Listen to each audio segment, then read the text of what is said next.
bien bonjour et bienvenue pour cette nouvelle vidéo de notre thème annuel Humanité, penser l'essentiel et créer dans la beauté. Aujourd'hui, nous allons étudier le mythe de Jason et la quête de la toison d'or. Donc ce mythe est assez long, donc nous n'allons pas pouvoir évoquer toutes les péripéties qui se déroulent autour de Jason, mais nous allons étudier le récit dans son ensemble et en s'attardant uniquement sur quelques passages clés. Donc l'histoire débute avec Éson, qui est le roi de la ville de Iolcos, et qui est dépossédé du trône par son demi-frère Pélias, un des nombreux fils de Poséidon.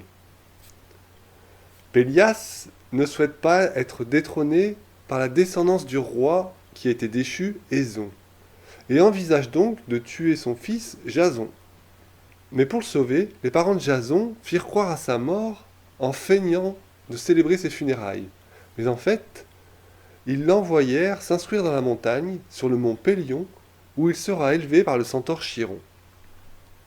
Donc commença alors le règne de Pélias, et un oracle lui prédit qu'il serait détrôné par un homme qui se présenterait à lui avec une seule sandale.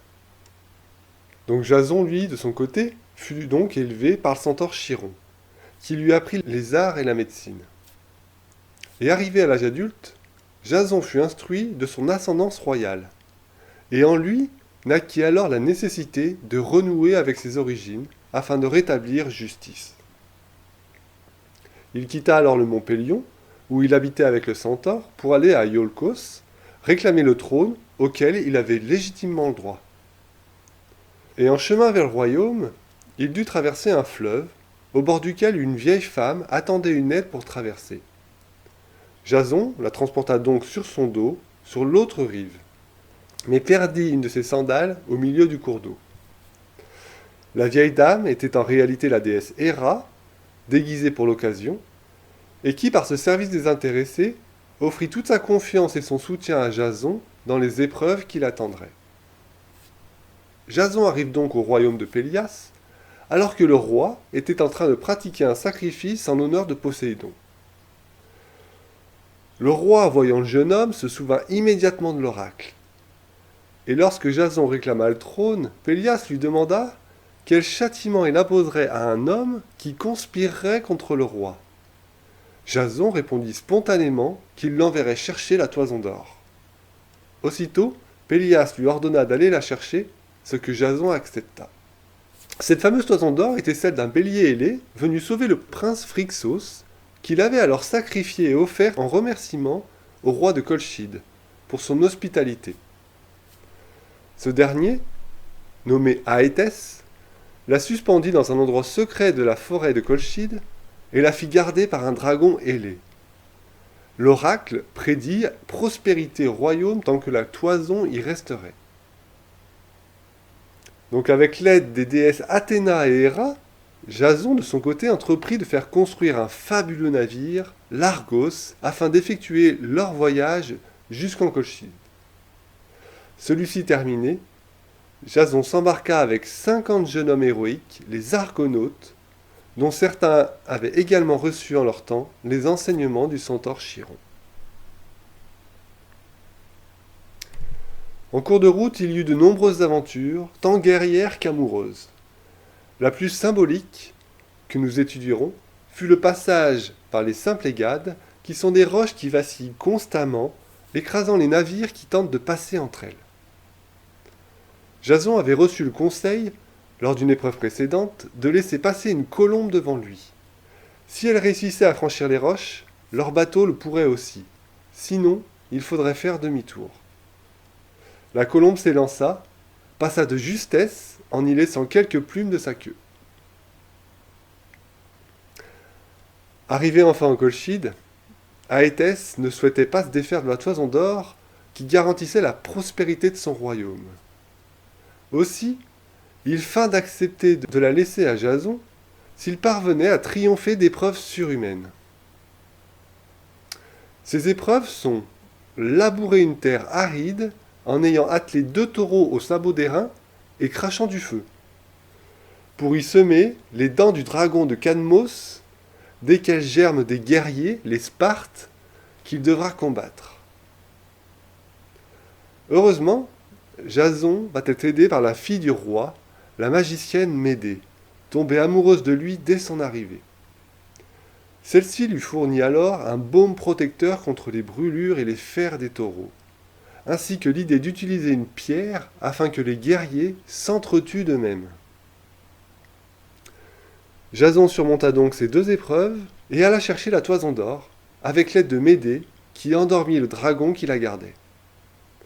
Puis il partit rejoindre les Argonautes pour le chemin du retour.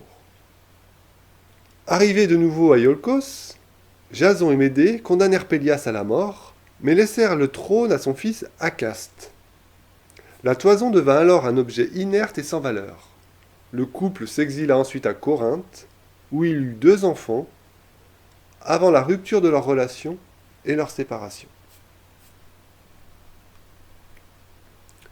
Donc le récit s'arrête ici et nous allons commencer maintenant l'interprétation.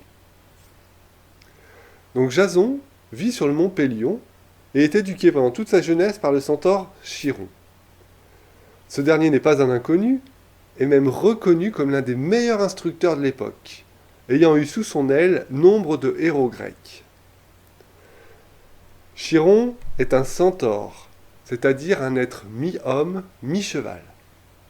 Et si la plupart des centaures sont dominés par leur instinct animal, ce n'est pas du tout le cas de Chiron, qui fait partie d'une lignée particulière, et qui est arrivé à l'apogée du travail de conscience qui est le sien, c'est-à-dire de dominer sa partie animale afin que sa personnalité humaine gouverne. Ainsi, il transmet ses connaissances de l'anatomie, de la médecine, de l'art de la guerre et de la chasse. Il peut éduquer un individu vers une personnalité bien construite qui saura dominer ses 3 corps, le physique, l'émotionnel et le mental, mais ne peut rien de plus. Jason doit donc poursuivre son enseignement en d'autres lieux, s'il veut progresser en conscience, et c'est ce à quoi va l'inviter Chiron, en l'invitant à retourner au point d'origine d'où il est né. Jason, fort de sa personnalité bien construite, est donc maintenant prêt pour emprunter le chemin de Discipula afin d'être initié au plan de l'âme. Pour cela, il doit aller rencontrer le roi Pélias, symbole d'une personnalité forte et puissante, qui, poussé par le désir de diriger, s'est installé par l'usage de sa force et de son pouvoir sur un trône qui ne lui revenait pas. Mais Jason est de lignée royale et doit donc libérer le trône de son usurpateur. Et pour cela, il part en guerrier dans la cité de Iolcos. Pélias, de son côté, a été prévenu par un oracle que sa mort viendrait d'un homme de sa race qui serait chaussé d'une seule sandale. Ceci nous montre que Jason n'est encore pas bien équipé au début de son périple, et si c'est avec une forte aspiration qu'il se présente devant le roi, il est aussi dans l'ignorance de ce qui l'attend. Mais intuitivement, il sait que pour revendiquer le trône du roi, il doit prouver qu'il est en mesure de dépasser sa répartie. Ainsi, plutôt que de le combattre au niveau de la personnalité, il invite celui-ci à recevoir un cadeau des plans supérieurs. En effet, la toison d'or est le symbole d'une idée divine, que l'on ne peut appréhender que dans un état d'impersonnalité. Jason, à ce moment-là, se lance dans un chemin initiatique qui le conduira vers les plans supérieurs de l'être, sur le plan des idées du mental abstrait. Pour le roi Pélias, qui ne peut se soustraire de son mental concret, cela est tout bonnement impossible. Jason, lui, a foi en ce qui fait sens en lui, et sait aussi que ce travail ne s'accomplit pas tout seul. Ainsi, tout un groupe d'initiés va répondre à son appel pour l'accompagner dans cette tâche de découvrir le monde intérieur. Car à partir de maintenant, chacun sait que l'on ne peut pas changer le monde extérieur sans se transformer soi-même de l'intérieur. Pour cela, tout un travail de discipline va devoir se mettre en œuvre, et c'est toute la symbolique du navire qu'ils construisent pour leur voyage, l'Argos. Celui-ci signifie à la fois la lumière et la blancheur, symbole d'une personnalité bien construite et achevée. Il est même doté d'une poutre parlante qui guidera et motivera l'équipage, exprimant ainsi une parole intuitive pour le groupe. Ici, le récit nous montre que c'est en tant qu'ensemble qu'il nous est demandé d'inspirer la vie afin de percevoir les idées nouvelles à penser au nom du bien commun. Tout ce que nous recevons mentalement appartient à l'ensemble. Tenter de s'approprier une idée en la conservant, c'est s'isoler en se coupant de la conscience de groupe et c'est créer une atmosphère bruyante qui parasite la libre circulation de l'idée, qui cherche à s'incorporer concrètement au sein de l'humanité. Cette libre circulation, nous allons l'apercevoir un peu plus tard dans le passage des Symplegades. Aussi, nous sommes un tout, une entité vivante, au sein de laquelle nous avons la vie, le mouvement et l'être, tant en tant que groupe objectif que subjectif. Tous les groupes au sein desquels nous œuvrons, afin de servir l'humanité, sont les reflets et les relais sur les plans extérieurs de lois universelles indissociables. Remonter vers le mental abstrait n'est donc pas une mince affaire, et l'équipage va donc traverser une multitude de tests au travers de différentes étapes. Donc sans nous attarder sur le récit de ces aventures, nous allons étudier la discipline à acquérir pour pouvoir atteindre les hautes sphères du mental. Et pour cela, on pourrait indiquer 10 règles d'or qui seraient les règles de conduite pour notre personnalité, qui cherchera un sage usage du mental. Observer le monde de la pensée et séparer le vrai du faux, afin d'apprendre le sens de l'illusion et de découvrir en elle le fil d'or de la vérité. Dominer le corps des émotions, afin de ne pas être submergé par les vagues qu'il produit. Apprendre le double usage du mental. Apprendre à distinguer entre le penseur, la pensée et l'instrument de la pensée. Apprendre qu'il n'est pas juste d'asservir sa pensée à la bassesse des désirs séparateurs. Utiliser sa pensée pour le bien de tous, et donc éviter de l'utiliser à des fins égoïstes. Exercer un travail de purification des formes pensées afin de fermer les portes aux pensées de haine, de douleur, de jalousie et des bas désirs. Placer une sentinelle devant le désir afin de rejeter toute peur, toute haine et toute cupidité. Accorder une grande attention à ses propres paroles, car elles indiquent la nature de notre pensée en manifestant quelque chose de concret. Ne pas parler de soi et ne pas s'apitoyer sur son destin. Nous voyons donc ici que l'équipage va partir pour un travail de purification et d'émancipation. Pour symboliser ce travail, nous allons nous appuyer sur l'une des étapes que traversent les Argonautes lorsque le navire arrive dans le passage étroit des Symplegades, décrit par 2 roches mouvantes qui s'entrechoquent et empêchant toute embarcation de franchir le détroit. L'épreuve est donc l'entrée sur le chemin que personne n'a réussi à franchir jusqu'à présent. Le lâcher d'une colombe dans le canal symbolise l'état de paix intérieure, l'état de silence qu'il faut maintenir pour arriver à son but. Les roches qui s'entrechoquent sont la marque de la confrontation des forces qui nous contiennent personnellement et qui doivent être apprivoisées par une ferme détermination dans la direction et une puissance dans l'action, pour avancer là où tout semble se briser. Ces roches montrent notre rapport à la peur et à notre comportement face à l'agressivité. Si l'on n'est pas prêt à affronter cela, on doit rebrousser chemin. Autrement dit, si l'état intérieur n'est pas suffisamment serein, la colombe ne passera pas. Aussi, chacun va mobiliser toute sa volonté et toute sa force pour ramer et passer le plus rapidement. Une confiance en la présence de l'âme est indispensable et toute notre attention mentale doit être orientée dans sa direction. Alors, une aide indispensable intervient, représentée par Athéna, qui pousse le navire vers son but alors que tout l'équipage aurait pu se croire perdu devant la vague qui se présentait face à eux. On ne peut plus alors ignorer que nous sommes aidés sur le chemin. Ici, la peur de la mort doit donc être éliminée du mental avant d'être lors d'ultimes épreuves dépassées sur le plan physique. Une fois les roches franchies, celles-ci se fixent dans le sol et le détroit est ainsi ouvert pour de bon à la navigation. Ainsi, lorsque le contact avec l'âme est fait, celui-ci reste ouvert pour le futur.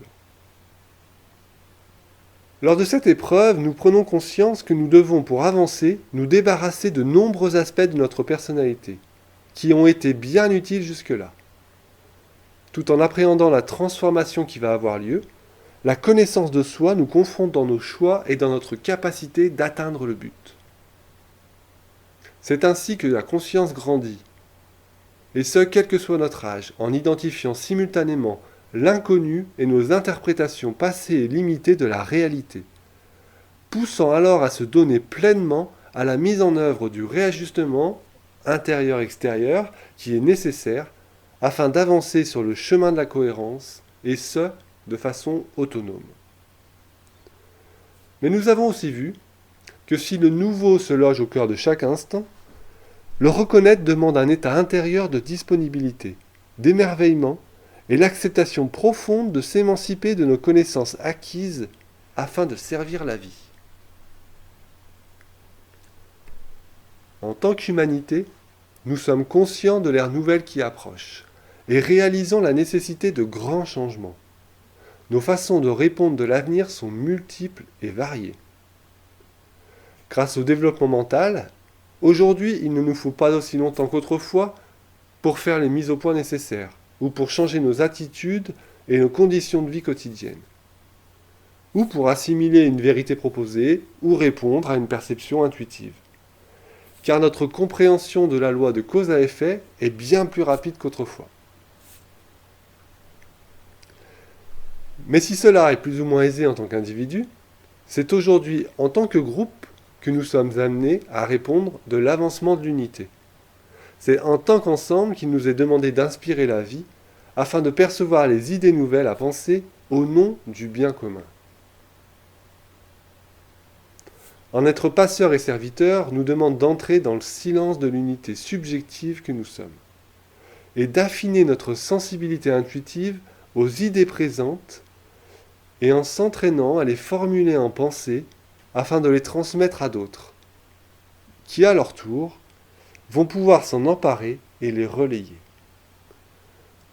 Ainsi nous coopérons à la mise en circulation et à la mise en œuvre des idées nouvelles. Donc arrivé en Colchide, Jason va à la rencontre du roi Aétès, qui accepte que Jason reparte avec la toison seulement s'il passe 3 épreuves. Lors de cette rencontre, Jason ne peut résister à l'amour suscité par Médée, la fille du roi. Il lui promet alors de l'emmener avec lui après l'épreuve et de l'épouser. Le roi Aétès représente ici l'existence consciente la plus haute, et donc une expression de la conscience de l'âme. Sa fille Médée représente, elle, son dessein, le but impersonnel que l'âme cherche à accomplir. Jason tombe donc amoureux du but de l'âme, et en ce sens, il va pouvoir être guidé par cette aspiration lors de ses prochaines épreuves. Par le test des taureaux, qu'il doit jouxter pour labourer la terre, Jason doit montrer qu'il est capable de contenir l'énergie venant des plans supérieurs, afin de s'en servir dans le champ de la dualité, le champ de l'expérience terrestre. Le taureau est en effet le symbole d'une puissance de réalisation du mental lumineux. Cette énergie est si forte qu'elle suffit à soulever des tempêtes chez les personnes insuffisamment préparées. De même, les sabots d'airain montrent la puissance d'incarnation présente. Et par le test du semis, des dents de dragon, Jason nous montre que l'on doit être suffisamment armé pour affronter certaines mémoires enquistées dans notre être, et qui vont ressurgir à cette occasion. En effet, les dents représentent des nœuds que nous héritons d'histoires passées, de nos vies antérieures, et qui réapparaissent dans la vie présente pour être dénoués. Ici donc, nous ne sommes plus en présence de nos contradictions intérieures, comme lors du passage des simples Gades, mais en rapport avec des mémoires de l'évolution, et qui peuvent être très destructrices. Seulement ces mémoires, elles reposent sur des illusions de notre personnalité. Et ainsi, une pierre va suffire pour leurrer ces parties guerrières et les voir s'entretuer d'elles-mêmes. C'est lorsque notre vision repose sur le point de vue de l'âme, un point de vue global. En effet, le labour du champ est une métaphore pour évoquer le travail sur soi, le travail de la terre qui est celui de la matière, donc de notre personnalité. Nombre de notre pensées sont issues de réactions sentimentales aux événements. Ces pensées parasites qui empêchent la réceptivité et la transmission des idées reçues de la conscience de groupe. Apprendre à cultiver l'innocuité et entrer sur le chemin de la bienveillance est alors reconnu comme une nécessité de bien commun. Et les dents sont le symbole des nœuds qui n'ont pas été résolus et qui subsistent dans notre inconscient. Encore une fois, ici, quelle va être notre réaction face à la réapparition de ce que l'on avait enfoui, de ce que l'on pensait résolu? Eh bien, il va falloir y faire face, mais cette fois-ci avec une aide nouvelle, celle de la vision de l'âme, qui est incarnée par Médée. Du haut de cette nouvelle vision, nous affrontons de façon différente les problèmes qui ressurgissent, car nous percevons le but qui est derrière, auquel nous pouvons dès lors répondre. Nous nous écartons alors de l'illusion de résoudre les problèmes d'un point de vue personnel, et nous pouvons trouver la pierre qui éclairera la solution, la situation d'un œil nouveau. Être sensible à ces qualités nouvelles et les servir nous demande d'être serviteurs et passeurs de l'énergie du silence. Ainsi, la solution ne réside pas dans l'évitement du combat ou de l'épreuve, mais bien de s'y atteler avec foi et confiance dans la vérité qui en surgira. Jason ne refuse pas les épreuves, mais saisit les opportunités qui lui sont offertes pour avancer sur le chemin. Comme Jason, c'est en choisissant de se donner à nos rêves les plus insolites que nous pouvons sortir d'une situation nouée dans le passé. En acceptant que chaque jour soit vu comme un nouveau jour, comme le premier jour du reste de notre vie, nous acceptons cette impulsion de vie qui pousse tout en avant et vers le haut. Reste maintenant pour notre héros à aller chercher la toison d'or, c'est-à-dire l'idée nouvelle sur le plan abstrait. Or, après le succès des précédentes épreuves, celle de la maîtrise et de la résolution des nœuds karmiques, ça ne va être qu'une formalité. En effet, toujours sous l'impulsion de la vision éclairée de l'âme, représentée par Médée, Jason va droit au but, car il est imprégné d'une forte volonté et d'un état d'innocuité. Et Médée va se charger d'endormir le dragon, qui symbolise l'ignorance dont était porteur notre héros à une seule sandale au début du récit. La vision claire du but à atteindre est donc plus forte que l'ignorance qui ne peut que s'éteindre devant cette lumière d'ensemble. Une fois la toison récupérée, c'est l'heure du retour. C'est-à-dire, c'est le moment d'intégrer et de faire redescendre l'idée touchée sur les plans les plus denses. Alors que nous sommes arrivés au point de conscience le plus élevé en soi, à un point de haute sensibilité mentale, il se réalise une jonction entre les forces que l'on a mises en œuvre personnellement, celle représentée par Jason, et le dessein de l'âme, représenté par Médée. Cette union va se poursuivre pendant toute la redescente, le voyage du retour, et arrivera à son comble par le mariage des deux opposés, celui de Jason et Médée, après la mort de Pélias. Et il trouvera son terme lors de la future séparation du couple. Nous voyons là que le toucher de cette connaissance vraie n'est que temporaire, car l'idée doit être amenée dans les plans les plus denses. Or, une fois incarnée, elle est tellement déformée de son origine que le dessein de l'âme ne peut que remonter sur son propre plan. C'est pourquoi Médée quitte Jason lorsque celui-ci ne fusionne plus avec ses plans et qu'il n'y a plus de but commun entre eux. Ainsi nous entrons dans un état d'éveil temporairement, puis revenons imprégnés d'une lumière nouvelle dans nos corps inférieurs, afin d'amener ceux-ci dans un état de vie plus léger, plus serein. Ce faisant, la lumière touchée à l'origine s'est obscurcie peu à peu, et nous devons alors recommencer le travail régulièrement, maintenant que la porte a été ouverte. Ainsi, au fur et à mesure, nous nous alignons progressivement au but de l'âme, et nous pouvons accomplir son dessein jusque sur le plan physique dense, là où auparavant régnait l'ignorance du plan. Ainsi, au travers de cette quête, s'est opérée une reconnaissance du chemin personnel accompli, par une ouverture de conscience. Nous avons vu que la toison d'or du bélier est symbole à la fois d'une haute sensibilité aux énergies supérieures et à la fois à un degré d'éveil de la conscience. Tout ce parcours nous a montré l'évolution juste de la conscience, de la réception d'une idée nouvelle jusqu'à sa redescente dans le monde formel. Ainsi, lorsque tout est accompli, cette idée incarnée par la toison se cristallise et devient une forme mortelle qui a perdu toute sa vitalité originelle et ne représente plus qu'un objet parmi d'autres dans le décor de la vie. Cette quête de la toison d'or nous montre une expérience de progression dans l'ascension des plans de conscience et une expérience de perfectionnement, de purification et d'élargissement de la conscience mentale. De l'entrée sur le chemin initiatique, au toucher d'une idée nouvelle sur les plans supérieurs, jusqu'à sa redescente sur le plan mental, puis sur les plans inférieurs, créant ainsi une ouverture au niveau du cœur de l'individu. En effet, la lumière agit d'abord dans le mental abstrait, bien que ce soit le cœur qui reconnaisse l'essence divine, avant de redescendre dans le mental concret, puis l'émotionnel et le physique. Au départ, cette expérience ne dure pas. L'union entre l'âme et la personnalité n'est que temporaire.